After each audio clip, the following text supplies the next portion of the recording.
All right, I want to move on and we're going to flip the script here, do something that we like to call role play. And I want you to put on your hair and makeup and you're going to pretend to be the owner of a struggling grocery Okay. chain. What are you doing to improve your margins? I think there's a couple of things. Well, it's probably a number of things. And this is a role play. I'm certainly not the expert in this, but I think you look at what some of the more forward thinking chains are doing today, really investing in the customer experience, ensuring that you're trying to merchandise in the right way. So you're driving your shoppers to some of those higher margin products. I mean, I think we're seeing a big investment from a retailer perspective in private label brands because those are typically higher margin than carrying national brands.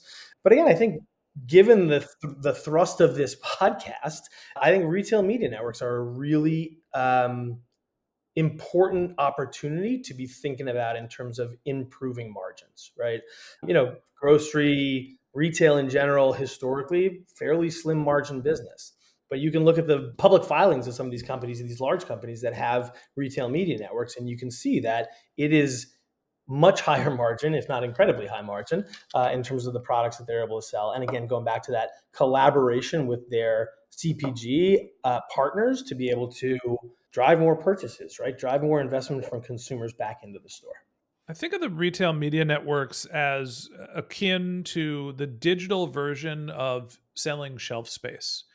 And I've never worked at a grocery or convenience store, but my assumption is that if you want that, I think it's called the end cap. You're either getting enough product sold or doing promotion or lowering your price so the items move off the shelf, or you just outright paying for the extra placement and promotion.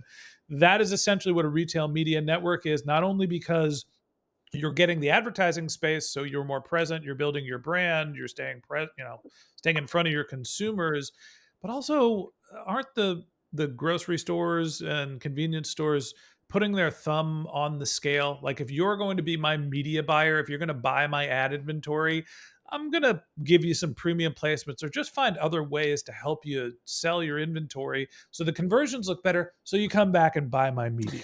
I would almost flip it around, right? I mean, I think in a lot of cases, what you see with the larger retailers and therefore retail media networks is sort of almost like an obligation to invest in the retail media network in order to kind of carry those products or get great product placement on the shelves. I don't think they're necessarily putting their thumb on the scale in terms of like the measurement of the effect of the efficacy. I think I more mean the placement. yeah, I think it's more the opposite, right? Where you're getting retailers who are having obligations put on their CPG partners to invest in those retail media networks. And obviously, those larger CPGs, they're the ones who are going to have the investment dollars to spend, the budget to spend. They're going to be the ones who are typically going to get great product placement and shelf placement anyway, because they are the biggest brands, the most popular brands from a consumer perspective.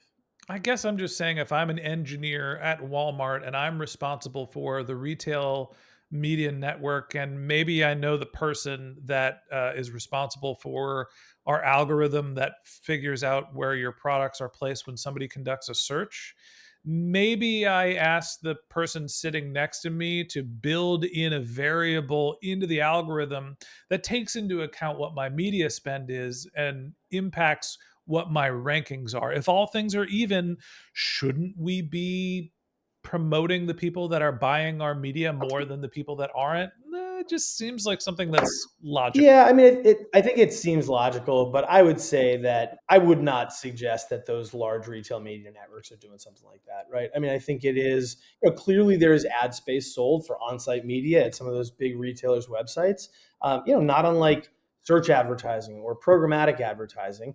As an advertiser, you're bidding, right? If you're willing to pay a higher price for that CPM or that CPC, you're going to get better placement of your ads at least. And I do think there's a pretty firm line drawn between what you would call like organic search listings and paid search listings. I don't think I would suggest that anybody is doing anything funny there in terms of those organic listings and bubbling up results based on investment levels on the retail media side. It's just one of those things. I think about the alignment of incentives. And if I am working at the Amazons or the Walmarts and we're trying to drive more media sales, I want people to have more conversions. And so influencing what is happening with the organic listings is a way to do that. Obviously, not something I can prove, not something you can either, but let's just say I've said my piece and we'll move on.